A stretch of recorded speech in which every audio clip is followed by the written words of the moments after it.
घने हरे भरे और खुशबुओं से भरे जंगल में एक निहायत हुसीन और जमील मोर रहता था, जिसके रंग बिरंगे पर इतने खूबसूरत थे कि जब वो नाचते हुए उन्हें फैलाता तो लगता जैसे कौसे कज़ा ज़मीन पर उतर आए हो।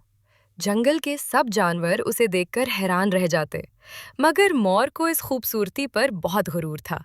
वो रोज खुद को आईने में देखता और कहता, मैं सबसे ज्यादा खूबसूरत हूँ, मेरे जैसा कोई नहीं। एक दिन इसी जंगल में एक सादा रंग का नन्हा सा परिंदा आया, जिसके पर तो मामूली थे, मगर आवाज में ऐसी मिठास थी कि जो भी सुनता खुश हो जाता। मोर ने उसे देखकर हंसते हुए कहा, तुम्हारे पास ना खूबसूरत पर है ना शानो शौकत, तुम मेरे मुकाबले के नहीं हो। नन्हे परिंदे ने बुरा ना माना।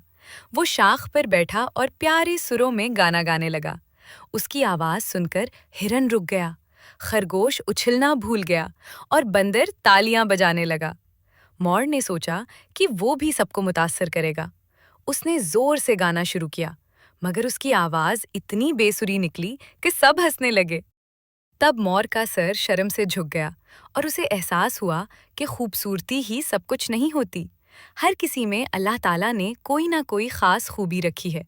किसी में प्यारी आवाज, किसी में अक्ल, किसी में मेहनत। उस दिन के बाद मोर ने हुरूर छोड़ दिया, सबसे मोहब्बत से बात करने लगा और सीख लिया कि असल खूबसूरती अच्छे अखलाक, आजी और दूसरों की इज्जत करने में है।